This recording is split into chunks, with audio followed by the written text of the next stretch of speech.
Very important again for the UPSC prelims 2024. मैं जितने भी questions I am putting okay on the Instagram maybe और maybe on my website. अगर आप Instagram को नहीं, directly go to our website and solve all the questions www.goldtideias.com. Okay, यहाँ पे जाओ, आप क्वेश्चन सॉल्व करो, अच्छे से क्वेश्चन सॉल्व करके get confidence. This is very very mandatory part of your prelims examination. ये सबको सॉल्व करना है, ठीक है. Now if you go to the statement, see here, constitution prescribe the supreme court shall compromise of. तो constitution ने क्या लिख के दिया था हमें? Supreme court shall compromise chief justice of India and not more than 7. So यहाँ पे दो चीज है. Constitution in the beginning what it's prescribed, the CGI plus 7 other जजेस. ये स्टेटमेंट पता करना है. द मैक्सिमम नंबर ऑफ जजेस could be increase by the parliament.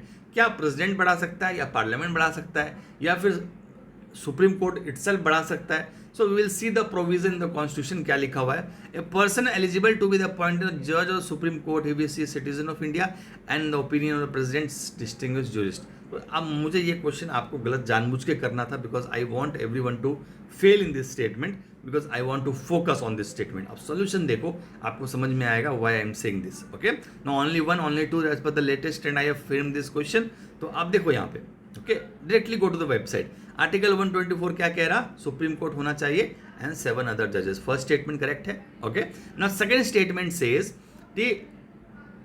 There shall be supreme court in India constitution and until parliament by law. वहां भी parliament को statement क्या था हमारा कि पार्लियामेंट को वो पावर दी गई है. Yes, parliament has been given power to prescribe the largest number. Okay, so this is very very important. The parliament by law will increase the number of जजेस. ठीक है, अब देखो थर्ड स्टेटमेंट इज करेक्ट. अभी देखो आप ये कितने सारे एक्ट आप देखोगे. I am just missing the act, जजेस एक्ट 1960 ऐसा कुछ है, जिसके अंदर अमेंडमेंट कर करके उसके नंबर्स को बढ़ाते हैं. So that act has been framed by the parliament. Okay, now third statement see, in the opinion of the president, the distinguished jurist. So a person shall not be qualified for the appointment judge unless मतलब ये सारे तीनों होने चाहिए. Okay, and there's a or.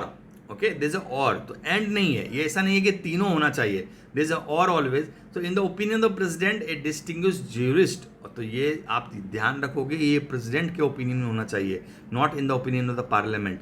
एक एक word is important. Okay, at least the 5 years, at least 10 years of advocate. तो इस बात का आपको ध्यान रखना है. This is very till date no distinguished jurist has been appointed जज. मतलब इस क्राइटेरिया पे कभी भी आपने जज को अभी तक एम्प्लॉय नहीं किया है. This again is very very important.